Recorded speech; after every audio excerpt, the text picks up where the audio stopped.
at this. I can't. It's dark in there, Francis. Look at that. Oh, wow. You know what that is? Homemade brownies, chocolate pudding. You made those? Yeah, I made that myself. Because I'm a baker. I like to bake. That's like what a 5-year-old would eat if they could make their own lunch. Hey, everybody. This is Christopher Nelson, effects makeup artist.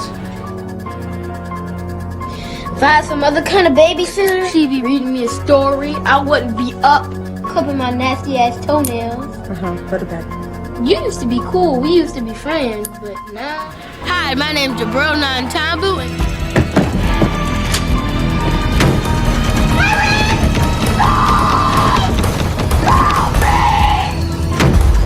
Hello, how's it going? I'm Rhian Rees. Where'd you go, man? You're acting like really sketchy right now.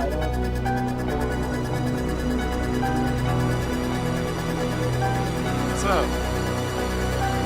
Oh, hi. I didn't see you there. I'm TV's Drew Scheid, and you're...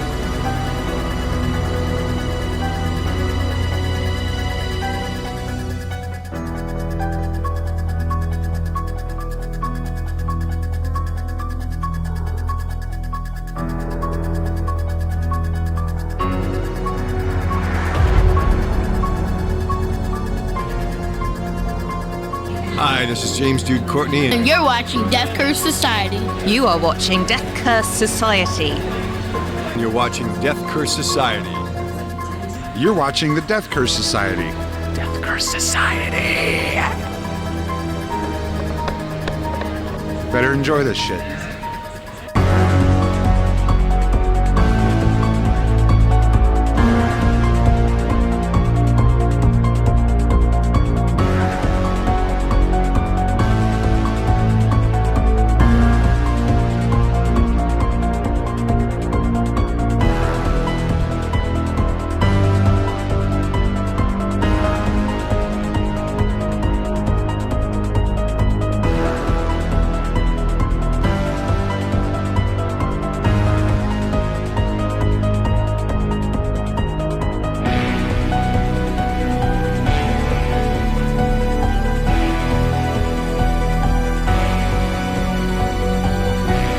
Hello, everybody.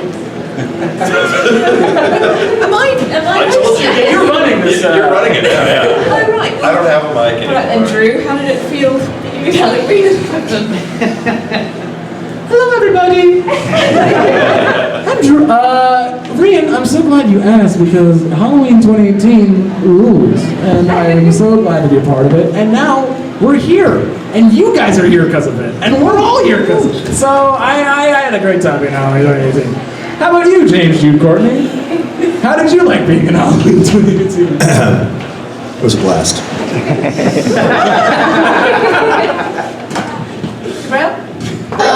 It was fun. It was a great experience. You know, you get to meet a lot of new people. There was horror, blood everywhere. You get to see the stunts and stuff. So yeah. Am I supposed to talk? Are we moderating our own selves? I mean, if you want, I Okay. can moderate all you want. You're probably way better at this than we are. We're just going to say that. Yeah, I think you can do it. Probably good. If anyone wants to moderate it, this is great. Otherwise, I mean, we could sit here and say how great it is and be all like, it was really awesome and it was awesome. But I think I don't know, if anybody has questions, feel free to fire them away, raise a hand or something, and we'll answer questions and stuff like that. But we'll talk about, all that stuff. You want to help? Why not? Help me out, brother. Because I don't.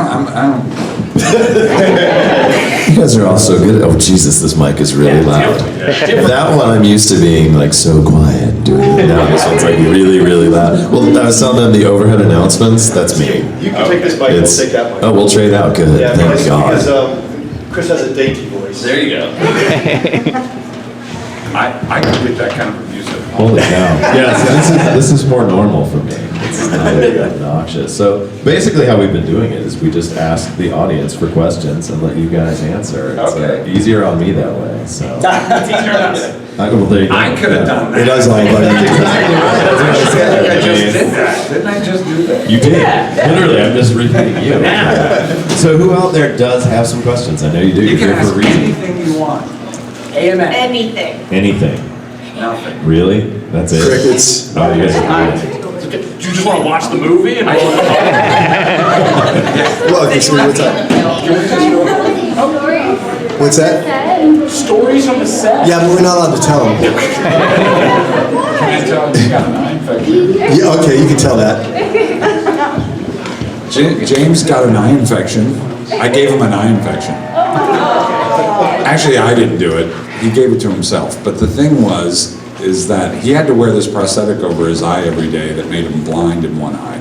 So he acted through the whole movie actually with one eye, which is pretty impressive. My eye. He was only supposed to wear that thing for 2 days. Yeah, right. And they were like, no, he's got to wear it every day because it's cool and you might see it. So I ended up putting it on every day. And having your eye covered up and glued down every single day for 6 weeks, Yeah. something like that. You know, your eye can't tear and it can't clean itself out and that kind of stuff. So he ended up getting an eye infection and we called the medic. It was terrible. I felt terrible. I could have died.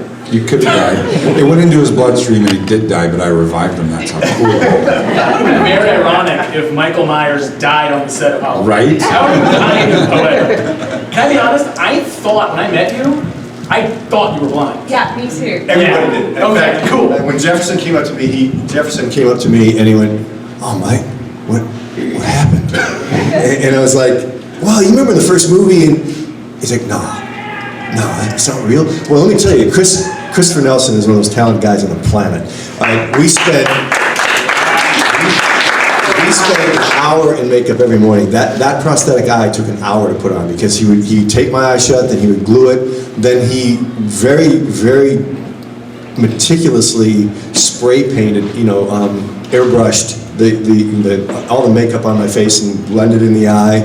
And then when we were doing prosthetic hand, so for me, it was freaking awesome because every morning Chris would play a different album, and somehow that music set the tone for the day.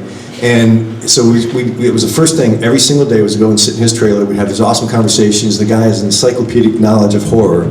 He has an encyclopedic knowledge of Michael Myers and The Shape and the Halloween films. So the work that I really feel that on the set that Christopher Nelson and myself co-created The Shape because he made that beautiful mask. And every day we set the tone for that day, and he was with me all day, every day. Little reminders of to keep focused, like where my head was, where I was pointed, because he could see and I couldn't.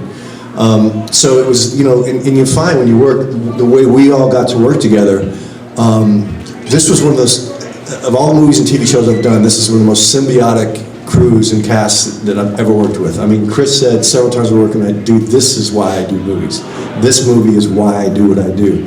We had the best friendships. We have had the best time together. So I have to tell you, man, what you saw on the screen is a result of the amazing talent and friendship that all of us have shared. What do you think, buddy? Oh yeah, but I mean, and then that was, yeah, it was great. It was fun. Everybody was super nice compared to other things. Other crews. Yeah, name another crew. I'm not trying to be mean, but I mean, there was just this one specific AD name. Let's all go around and share our worst. No, God, no, I don't have a thing. I'm so blessed. Any other questions from the audience? Anyone's got a hand? Who's got a hand? You got a hand. I got a hand. The sequel. I was going to ask who's coming back, but dead, so Mr. Courtney? Well, I know he's not dead, but yeah. I know. I'm not allowed to say anything. Okay, that's all you needed to say. I know nothing. That's all you needed to say. I will say, I got it. I'm coming back as a ghost. Love it. And we're going to ruin the movie. All right, what's your question? Oh, well, that was partially along that line, but how about a spin-off series from Blumhouse with you? Well, not you, yeah. With Me? The kid. Oh, Yeah. You know what? The smartest guy in horror, right here. Yeah. The smartest guy in any horror film ever made is this guy right here. Blue Mountain's doing the TV too. I got a pitch for his show. It would be you with every movie monster ever. Yep. Just how you play off of that. Start with like Nosferatu and just move Nosferatu, forward. work your way up. Right? Yeah. That's And terrible. in every one of the movies, all he does is run out of the house. And never seen again. Yep. I watched that. Brilliant. He's got you a huge picture deal. You're welcome. What's your question, buddy? Was it easier or harder having no lines in the film? That is a good question. It's an excellent question. It was neither, it was different. It was very, very different because when you have that kind of interaction, when you have dialogue and you get to work with somebody, you play off their energy in a way it's really multidimensional. This particular character was so, because I didn't have dialogue, was so removed from any kind of intellectual process for me that I actually got to exist in that space as in that being. And there was no, I never had any intellectual process at all. So I didn't have to think about things that you have to think about when, so it was a more pure experience on a certain level. And I got to do that once before. I did Buffy the Vampire Slayer, played the same kind of character. So it's a really deeply spiritual experience. So I wouldn't say it's easier or harder, it's just different. I have a question. What's your question? I have a question for our two lovely actors at the end of the table. I'm no, seriously, like dying on screen or in the process of dying, that whole traumatic ordeal. I'm curious how you approach that, how that, as an actress and an actor, what is it that you bring to that? And how do you do that? And how was it? Did you like it? I was going to have you go first, yeah. So I can think. Thank you. Well, I've never died before, and I've especially never died on film before, so really I had no experience, and I honestly did not know what I was doing. I didn't know what I was doing, I didn't know how to feel. I just knew that as soon as I was in character in my costume, and as soon as I was in that bathroom, and as soon as I heard the footsteps, and as soon as I saw the teeth, my natural instincts just took over, and I've said this before, but it wasn't really acting. It was a real palpable, visceral fear, and I am easy to scare, apparently. It was very emotional. I remember a couple of days afterwards, I felt like I'd ran into a wall and smashed my Your head. whole body, it feels like you got in a car. Yeah, It's like, I was never aching recovered. all over. I'd lost my voice. Yeah. I was like, what just happened? Am I actually living still? That's a good, I know. Yeah. There's a kind of a part of that where like after it happens, you're like, am I alive? Yeah. Was that real? Like I did that so much that it's like, what is, and to your point, it's like, where it's like, all these emotions, I forgot all the great adjectives you used and I completely forgot them, but it is like, and I said that to somebody earlier if they're here, but it's like, my character, I'm basically in American Pie up until the last 10 seconds of my life. Like, I'm in my own, I'm going to prom, I'm going to the dance, I'm trying to get the girl, and it's like, it doesn't work out, but it's like, I'm trying to, so it's like, and that's just kind of, and that's when you die, you're living, no one expects to die. Yeah, that's a really interesting point, Drew, because I felt like I was in a completely different movie as well, up until I died. I thought I was in Gorillas in the Mist. I had no idea I was in a horror film. You're you know in what I mean? like I was just you're being a Spotlight. journo. Yeah. I was in Spotlight. So, I have a question for, sorry, is it Rhian? yes, Rhian. Okay, Ian with an R. my favorite part of the movie was toward the beginning when your character and the other, you're like journalists, I think, and Podcaster journalist. That's true. It's like one below. But still, let's go. It's 2019. So you go into that, in the prison, there's that weird control room. It's got like these odd devices, and to me it looked like you couldn't tell what time period it was exactly or something. And then of course the the squares out there where they had Michael Myers. Anyway, I was just curious about, did the director kind of tell you how to approach that, or did you have some kind of thoughts how you did that? Well, I believe there were two different locations. The control room was in a real working prison, which was so surreal because the prisoners weren't allowed to come in while we were filming, and they were all just stood at a fence, and I thought they were extras because obviously, so I was just like, hi guys, how are you doing? Do you want some tea? I can bring you some tea. And they were like, don't talk to them, they're actual prisoners. I was like, oh, okay. And then the other, the checkerboard location was an old Navy base or something? No, it was a Citadel. It was a military. It was a military academy because But it wasn't working anymore? No, it was still an active school. It was just the one day. So no one told me anything. The day, like the courtyard, like when all that's happening, and Michael's and everyone's shaking, all the prisoners shaking. Right after we did that, we just did like the high school hallway scene. Like that's the same day. That's in the same location. Yeah, that was we just went a little to the left, and it's like, hey, you guys ready for the dance? And it was freezing that day. It was a freak snowstorm, and people were out there with hair dryers, like trying to get rid of all the ice. I remember how cold our feet and hands were. I forgot. I mean, my little nose kept getting powdered up because it was bright red because I was so cold. Fun facts. Thank you. That answer you? No, yeah, and I just, I think that part of it, the whole movie was, different than a lot of the other Halloweens, but that part in particular, you'd never see Michael Myers in captivity, and, it was just all, I thought, very odd in a great way, Yeah. Thanks. Any more hands? You got a hand. What did you guys do to prepare for your roles? Ooh, the nice thing, and this doesn't happen on a lot of movies, we had rehearsal. We had a week of rehearsal. And it wasn't like a play rehearsal where like a stand up, we do it on its feet. It was really just like us sitting in a room. I'm actually not sure, I'm curious to hear, is your guys' rehearsal? Yeah. For me and like the other teens, like we were all just like in a room with David the director, and we just talked about it. That's all we did. We just talked about it for a whole week, and they had us there for the whole month, even though like we weren't working every day that whole month. But he said to us, he was like, "Well, you guys are playing friends, so you should be friends." And then we're all still really good friends, and I still hang out with them all the time, and they're so sweet. And I love them.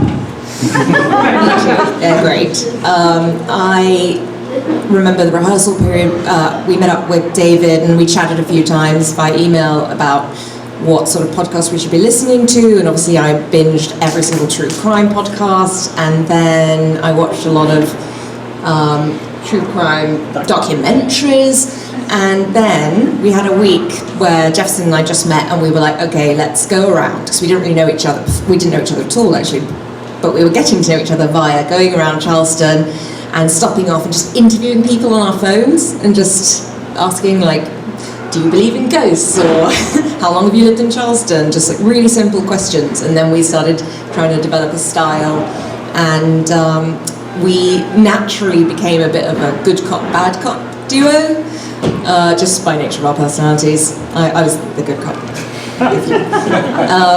But he's not here, so I can say whatever I want. Sorry, Jefferson. Jabrail.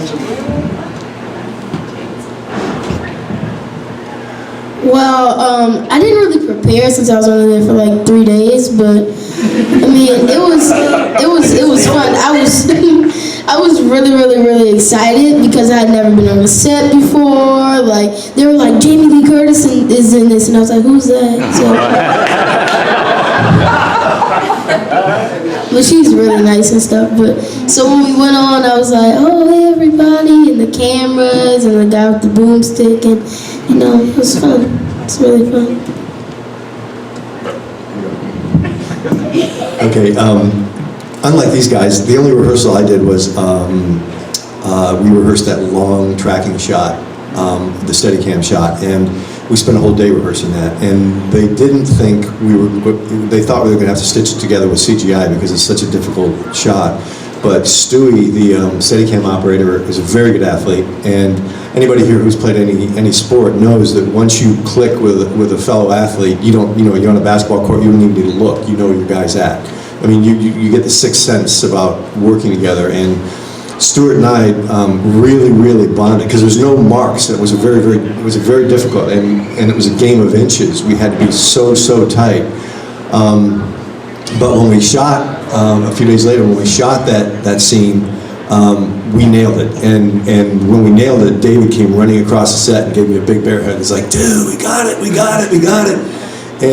But as far as my character goes, what I did was, when I was called to, when I got the call to play the role, to get on, they wanted to put me on tape, so basically it's an audition. I watched Halloween 1 time, and all I was doing, years and years ago, there's a great old comic actor named Ted Knight. He was on the Mary Tyler Moore Show. Funny guy, he was my mom's favorite actor. When I was I just moved out to Los Angeles. I was a waiter at a restaurant. I waited on tables for 3 years before I started working as an actor and a stuntman. And he came in early, he's like in his 60s with this gorgeous 20-something, date, and he, I was like, wow, man, this guy's got it going on. And he gave me this beautiful gift. He said he somehow recognized that I was an actor, and he said, emulate. And when you emulate people, don't think about the way they walk, don't think about the way they hold their head. Reach into their heart, reach into their soul, and feel what they feel, and that will drive your body to do what you want it to do, and you'll be able to imitate and emulate people perfectly. And so that's what I did. I was watching Nick Castle play the Shape, and there was a particular scene in the original film where he's walking camera left to camera right in the backyard, very quick scene, and as I was watching it, and I just said to myself, I got it.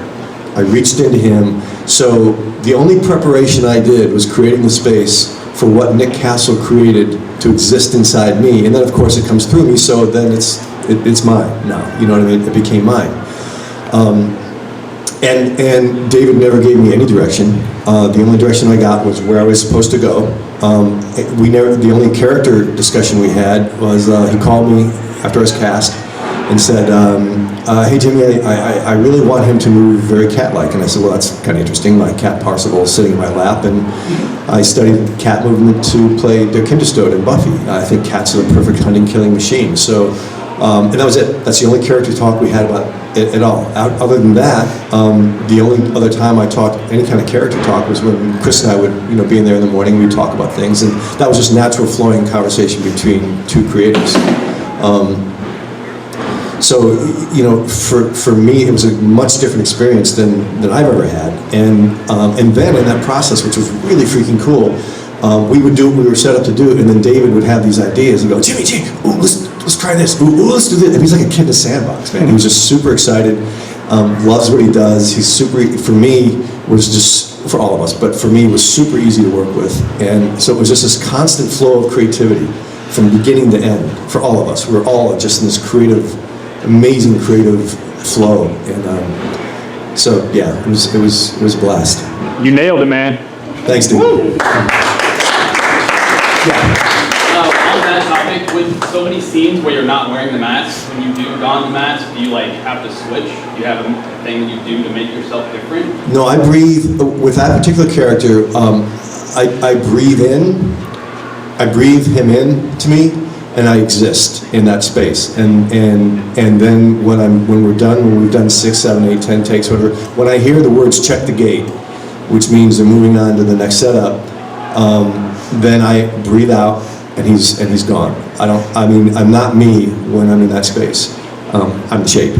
And then I have to say, I create, that space existed in me from the time I watched that movie and captured it, and it never changed. I didn't develop it, I didn't work on it, it was there. Once I had it. But the first time I put that mask on, dude, man, Chris showed up from Los Angeles, carried it in a bag, and when Christopher Nelson put that mask on me, everybody in the room, the directors, the producers, the sound coordinator, there was a collective, like it was a guttural sound, right? Everybody just, and it was like two, inside me, it was like two circuits were connected, boom, and that was it, man, it was game on. Yeah, buddy. Oh no, man, they deserve it. Oh, that's a bad question. I feel good about it. I feel so good about it. Yeah. Just for Christopher, what was your favorite prop scene or your favorite back? In this movie, The Mask. Other than The Mask. One of my favorites was honestly Drew's death. Really, honestly was. I'm not just saying that because he's sitting right over there. But it was a cool. I was going to do that so many different ways. At one point it was going to be a dummy because at one point we were supposed to see you actually slide down the fence. He stabs him in the back of the body. He would slide down and you'd see it go into his jaw and he would get impaled. And I had these grand plans of making this animatronic dummy that was rigged to the fence that would be jointed so with its fake head when it's rigged so the whole thing could go down and you could see it on camera. I wanted it to, with David and I talked about it, shooting it wide so you saw the whole event happen on camera. And that quickly got nixed because of budget reasons. So we did the best we could, and I would have liked to have seen the actual impalement happen, but I thought the makeup and what we ended up doing turned out really well, and you played it well, and we ended up having to do that. I think it was like 4:30 in the morning, really rushed. We were supposed to have an hour and a half to do that makeup, and they went, "You have 30 minutes." And we were like, I'm like, oh. So we ran back to the trailer and we threw it on and got him on and got him back and rigged him to the fence and put the spike through it. And man, it hooked up the blood and it started raining, and it was a horrible night, but it turned out so good. It was like 5 to 6 a.m. Yeah. That was. I actually thought, not sorry, but when we went, like when we were like, all right, it's 5 a.m., let's do the thing. And I was so, because we're up all day and I was so tired and I was like kind of disoriented. And then like, Chris and Kevin lead me into the makeup chair, and then like I go in and it's Miles' dead body, it's someone else's dead body, and it's the gas station guy's dead body. And I'm like, am I gonna die? Like, I forgot where I was. I was like, is Chris gonna kill me? Yeah, we had in my trailer we had Miles' dummy, the dummy when he gets stabbed, impaled against the wall. We had that. And it's like, that's my friend, and it's like yeah, and he's staring at him. And we had the father who gets his neck broken outside the bus. His dummy was in there. I love that piece. That piece turned out. If you see that piece in person, it looks like a real person. It's a really, really well done piece. I was happy with that. And I like Dr. Sartain's head getting smashed. Dr. Right? Nobody ever brings that up. I was like, what the hell's wrong with you guys? You like crush his head, and in the script it literally says, the shape, let me remember this. It says, the shape stomps on Sartain's head, his head explodes, brains shit out. That's what it said. And the whole thing became, how's the brain shitting out head going? And then David came up to me that night, he's like, so the brains are going to shit out, right? I'm like, yeah, they're going to shit out, don't worry, it's going to be great. And they did. So, that Sartain head freaked me out. I mean, I walk into his trailer in the morning and morning meeting, 6 p.m., whatever, but walk in and there were 2 Sartain heads sitting on a counter, and they were such perfect spitting images of him that but just 2 heads. It always catch me off guard. I don't know why, but every single day it was fun. It was fun to do all of it. It was just a good time. I would have liked to see more on-screen kills. I think a lot of people would have, but I think we did it tastefully, and I think that it kind of, trying to mix the old school with the new school and just trying to get that feel. I think we did okay. Any chance of an uncut version ever being released that you know of? Oh, that's a David question. I have no idea. Most of what we shot is on screen. Yeah. There's really nothing that got cut. It's mostly... Except for like probably 2 hours of me ad-libbing and That's true. David going, stop. Do the in the show. Oh yeah.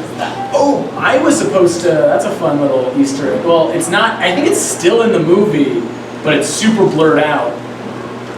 There was like when Allison's on the phone calling Ginny, I'm forgetting her character's name, the babysitter, Vicky. Oh yeah, that's okay. But just call him Jake.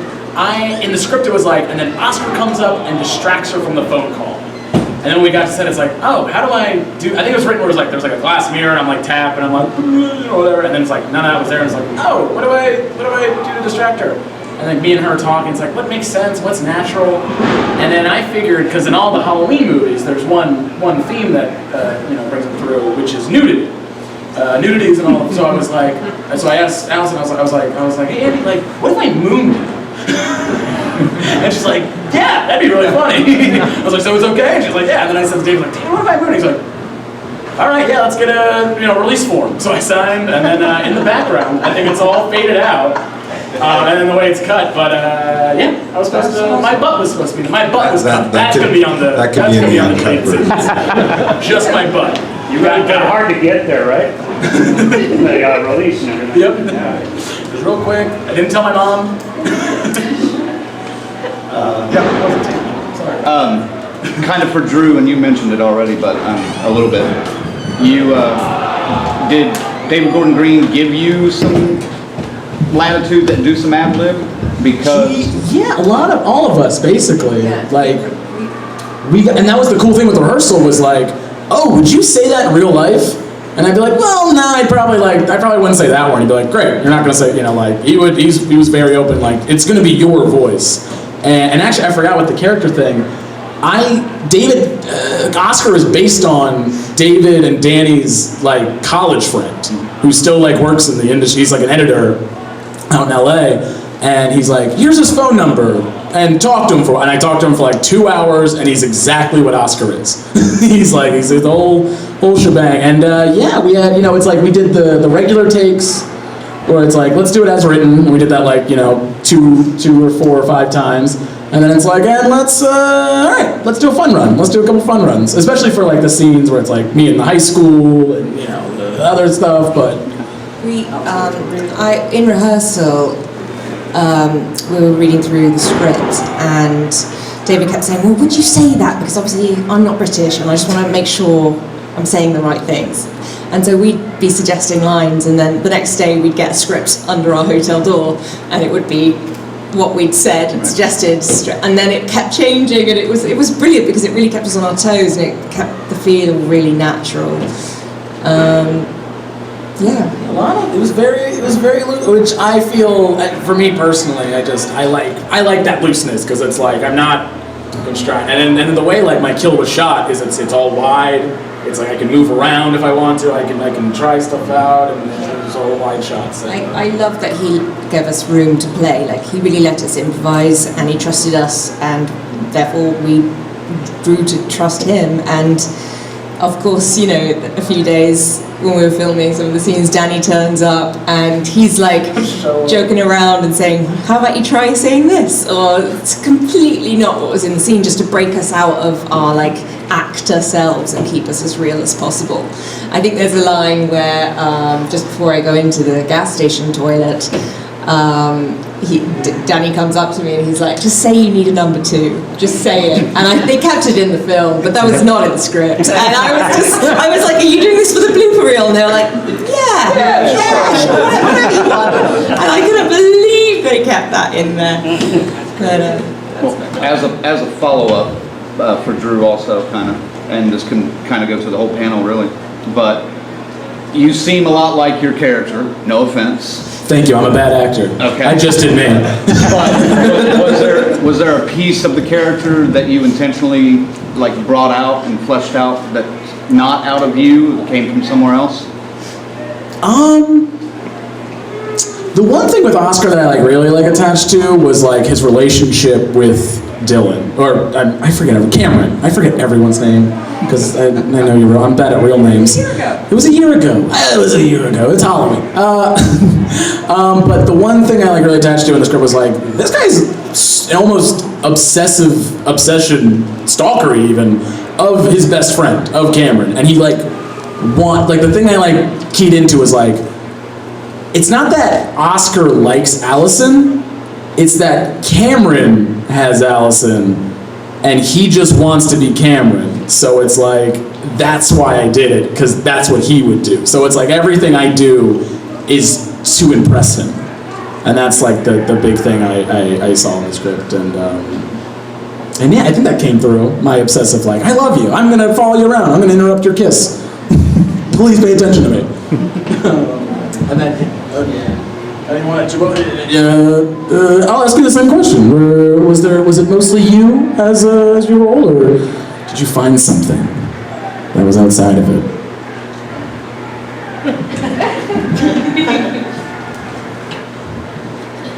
What do you mean I found something? Yeah, I mean, well, like, was there something that, like, isn't part of you that you're like, this isn't, like, your character, this part is nothing like me, but I'll have fun. Probably me clipping my toenails on the couch. That's just very unsanitary, and I would never do that in front of my babysitter. Like, just clipping my toenails. Like, well, you're in my house. What are you talking about? So, yeah, that's probably one thing I wouldn't do. And probably the swearing too. So, yeah, that was just disgusting. Any more hands? Yes. If you guys could come together to do a different horror franchise, what one would you pick? Great question, yeah. Wow. Chris has one. Oh, yeah. I think it would have to be Friday the 13th. Yeah. I would like to do a Friday the 13th, the way that I see it in my head and the way that I thought it should go. Like when they remade it recently, well, not recently, that was 10 years ago. 10 years ago, right? Jeez. I had such high hopes for it, and I didn't like it. I know a lot of people did, but I wasn't crazy about it because I like the idea of explore, kind of like we were talking on the plane about that director Ari Aster, who did Hereditary and Midsommar. Like, I would do that, like with Jason. Like I would make it so nightmarish and bizarre, and he should be this demented, weird guy that's lived out in the woods and not this giant hulking. Like, I would just kind of make it a little more Hitchcockian, I guess you could say. I don't know, something a little more nightmarish, fever dreamish. I think Friday the 13th hasn't been done yet the way it could or should be done, I think. That's my 2 cents. You know?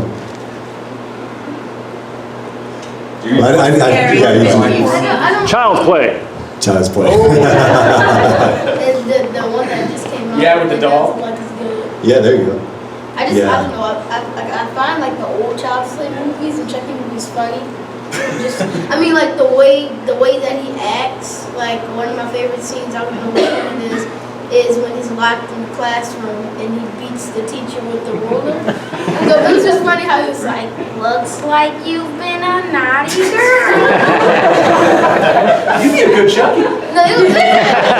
Me and my sister and my brother, when we just watch it, the way he was like, always like, I'm watching you, so yeah. Yeah, I think I'd have to go with Chris. I think, you know, those are the two iconic, you know, horror franchises, and we had so much fun working together, all of us, and there was such a family atmosphere and symbiosis with all of us. We just had so much fun together, and so I think that anything that we did together would bring that out, you know, bring out the best in us, which is what we all did for each other. But yeah. I know Chris had the best answer, because I was gonna, when he said that, I was like, I think I'd be a good camp counselor. I can get my head cut off. I'm pretty good at that. And then my other favorite movie is Hereditary. I would love to do anything Ari Aster would be like, I want you to be a walrus demon. I'm like, I'm there. That would rule. But of horror history, I guess. God, what's like a good? Ooh. I'm really scared of birds, so I would do the birds. I was just about to say birds. Were you? Yes, because they are terrifying when they're all swarming at you. They're mostly dinosaurs. Have you ever angered a seagull? Oh gosh, have you ever been to the beach? Yeah, I've angered a seagull because I got too close to a nest accidentally, and they all talked to each other in their squawking ways and got all their friends to gang up on me and they started flying at my head. It was horrible. That or The Fly. Or Rosemary's Baby. Some of those vintage classics. Bring them back with a modern edge, but I just want to keep the costumes and the style. That's why I loved this Halloween, because there was such a nod to like the 70s. Any more? Man, great question. Thank you. That? Yep, you. So, when you started going on your killing spree, and you have that scene with the baby. The baby? Yeah. How did you go from one extreme to the other? Like, well, a lot of people were upset that you didn't kill that baby. Show of hands. Bastard deserved it. Should have killed the baby. Unlike, I'm a method actor, and so when I do my work, I know everything about the character. I make notes. I know every relationship. I know the purpose behind every relationship. This character was completely different because what I did was I went to that space. All I did was create the space inside me. Absolutely zero intellectual engagement on my part, and there still is. I leave psychoanalyzing Michael Myers up to y'all. I mean, you guys can figure that out. I just exist in the space. And if I think about it, if I were to ever think about it, I think it would dilute whatever it is I was so blessed to be able to experience. But I think the little shit should have. that baby grew up to murder. And that's What's a horror movie that any of y'all scared of? Well, I ain't scared of nothing. Go ahead. I'm curious to see what scares you. Me? Yeah. I haven't been scared in a movie since I was a kid. Because I've been watching horror movies ever since I was able to stare at anything. I've been living in horror films. I haven't been scared, but I could go over a list of stuff that did scare me when I was a kid, but that's uninteresting because they're probably mostly what everyone else likes. Recently, the Ari Aster stuff is terrifying to me. It's like, some of it's laughable, but especially Midsommar, we had that conversation. But I thought Hereditary was terrifying. That's the kind of stuff that freaks me. I think it's the human psychology kind of stuff is scary. I thought Jacob's Ladder was scary. I really enjoyed Jacob's Ladder. It's one of my all-time most underrated films ever made. It's that kind of stuff. People being, people is the most terrifying thing to me. Did I answer that question? That was perfect. You want to what's scary? What scares you? Well, I mean, since I don't really like to watch certain horror movies, except if somebody says it's really good. But scary. Maybe like these, like the demonic movies, of like The Exorcist or something. I don't know. I mean, it's not scary. It's just like, wow, oh my god. So yeah. Marriage scares me. So any movies about marriage, and I'm scared to death. James L. Brooks movie. James L. Brooks. Merchant Ivory. Yeah, forget it. My dad, I had 6 brothers, and my dad used to sit with us in the living room in front of the couch with his big long arms around all of us, and we watched all the classic horror films, and man, when you're a little kid, and Chris was saying, those films get to you, and we knew we were going to have nightmares, but my dad was with us, and we were safe, and so, those to me, those ancient classic Universal films, The Mummy, all those great films that they made at Universal, Frankenstein and Bride of Frankenstein, and all those great films, those films to me will always. Because those scared me to death, but I also found the compassion, even as a young kid, the compassion that I felt for Frankenstein's monster and and for the Mummy, and for Dracula living, being cursed, and so. I think the last time though being scared was The Exorcist, and I think, and now I just, because I study film. I mean, it's really hard for me to go to a film and just enjoy it, because I sit and I'm looking at the way things are done, how it's shot, the lighting, the acting, the writing. I mean, everything is being processed in my mind, and I'm, it kind of takes the fun out of it sometimes, but I still love. I mean, Louis B. Mayer said, "Why grow up when you can make movies?" And I think everybody here can admit none of us have grown up yet.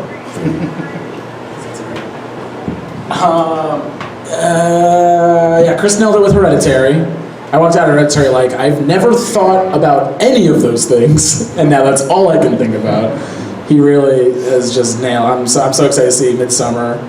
But I think I like you, like I did not watch horror movies until, actually right before I auditioned for Halloween.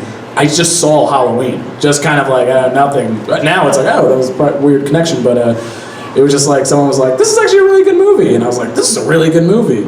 But as a kid, I totally stayed away from horror movies because when I was like 4 or 5 or something, I was in a Blockbuster, and you worked on it.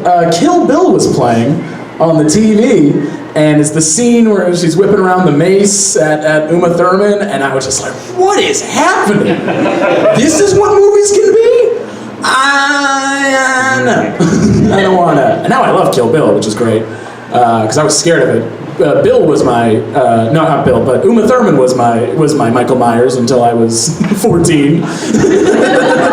Because she's just killing everyone. I'm like, what's happening? Please, I feel really old now. And so I think that's mine. I'm a bit of a scaredy cat, so I tend not to watch too many horror films. But I just don't like, I like psychological thrillers. I suppose that's what I find more scary. I don't like being made to jump.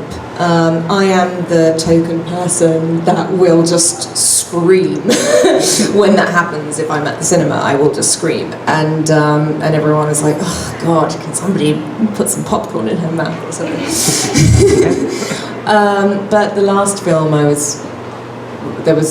saw mainly for the aesthetic, because I'm obsessed with the Swedish white dresses in Midsummer. And I went to see it, and there's some really disturbing scenes in that, and I had to just hide behind a blanket. But it's just, but the films that really get me are like Misery, or Single White Female, just the ones that mess with your marbles. All right, we got time for one more question, so.